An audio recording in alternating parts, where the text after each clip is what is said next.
بڑے اپنے کانفیڈنس سے اپنا ٹریٹمنٹ کرایا تھا. 2006 کی بات ہے اور میری شادی کو تقریباً 6 منتھ ہوئے تھے. لیکن میرے ہسبینڈ جو ہیں انہوں نے مجھے بہت زیادہ سپورٹ کیا. اللہ تعالیٰ کی طرف سے موٹیویشن آتی ہے اور اس ٹائم میں سورت رحمان سنتی تھی. اوبویسلی آپ کو تھوڑا شوق تو لگتا ہے کہ اچھا یہ میرے ساتھ یہ کینسر ہو گیا. لیکن مجھے شروع میں اتنا زیادہ میرے گھر والوں نے بھی بتایا نہیں تھا. انہوں نے کہا نہیں آپ کا ٹریٹمنٹ ہوگا شوکت خانم میں ہوگا. ٹریٹمنٹ اوبویسلی بڑا مشکل تھا اور یہ مجھے تھا بھی ایک بہت rare type clear cell carcinoma جس کو بولتے ہیں. کہ ہمت تھی اور تھوڑا سا اللہ تعالیٰ کی بلیسنگ آپ سمجھ لیں کہ کچھ اللہ میاں نے میرے سے کرانا ہے اور میں نے کرنا ہے.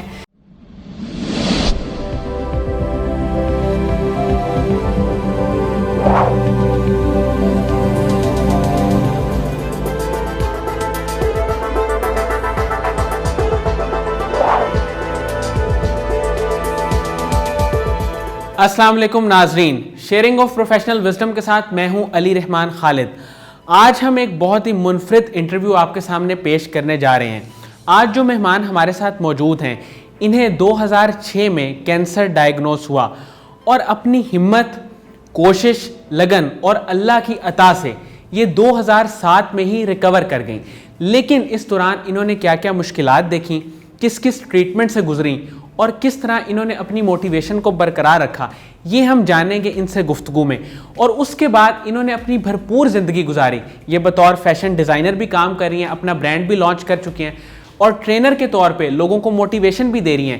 ایون کہ جو کینسر کے پیشنٹس ہیں ان کو بتاتی ہیں کہ وہ کس طرح اپنی موٹیویشن کو برقرار رکھیں اور اپنی ہوپ اور امید کو ٹوٹنے نہ دیں تاکہ وہ کینسر جیسے مرض میں بھی اللہ کے ساتھ بھی تعلق رکھ سکیں اور اپنی امید کو بھی بحال رکھ سکیں اور خود جینے کی وجہ بنیں اور ڈھونڈیں. آئیے ان سے ملاقات کرتے ہیں اور جانتے ہیں کہ یہ ہمیں کس طرح سے بتاتی ہیں اور سکھاتی ہیں. بہت بہت شکریہ فریہ فیصل صاحبہ آپ کی تشریف آوری کا. میم سب سے پہلے تو مجھے آپ یہ بتائیں کہ آپ کو ایک ٹائم پہ کینسر ہوا اور یہ ایک بہت ہی موذی مرض ہے.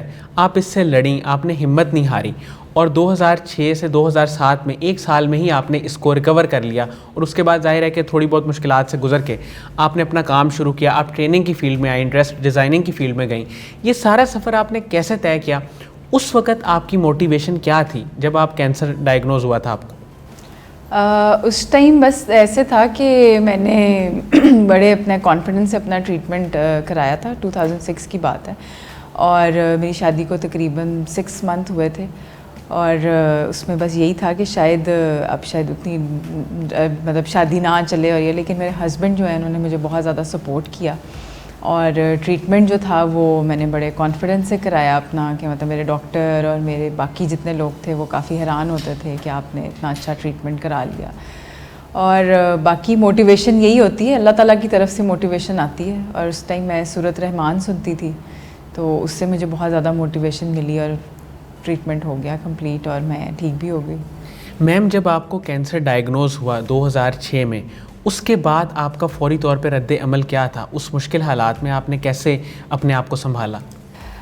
پہلا ریئیکشن تو میرا اوبویسلی آپ کو تھوڑا شوق تو لگتا ہے کہ اچھا یہ میرے ساتھ یہ کینسر ہو گیا. لیکن مجھے شروع میں اتنا زیادہ میرے گھر والوں نے بھی بتایا نہیں تھا. انہوں نے کہا نہیں آپ کا ٹریٹمنٹ ہوگا شوکت خانم میں ہوگا.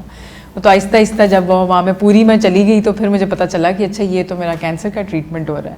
اور اس میں بس بہت سارے کویشچن تھے. ایک تو شادی کو 6 مہینے ہوئے تھے اور پھر پتہ نہیں میرے پیرنٹس کو لگتا تھا کہ یہ شادی چلے گی نہیں کیونکہ میری تو ارینج میرج تھی. لیکن یہ ہے کہ میرے ہسبینڈ جو ہیں انہوں نے مجھے بہت زیادہ اس میں سپورٹ کیا اور وہاں پہ ٹریٹمنٹ تھا. ٹریٹمنٹ اوبویسلی بڑا مشکل تھا اور یہ مجھے تھا بھی ایک بہت rare type clear cell carcinoma جس کو بولتے ہیں. اور اس ٹائم جب مجھے ڈائیگنوز ہوا تھا تو اس ٹائم اس کے صرف 2 پیشنٹ تھے اور it's a very rare type. اور یہ کسی کے ساتھ بھی فرینڈلی نہیں ہے، نہ یہ ریڈیشن اس پہ کام کرتی ہے، نہ سرجری اس پہ کام کرتی ہے، نہ کیمو سے یہ صحیح ہوتا ہے. اور یہ اتنا ریئر ہے کہ یہ ہوتا بھی میرے خیال سے پوری دنیا میں صرف 20% لوگ جو ہیں ان میں پایا جاتا ہے یہ.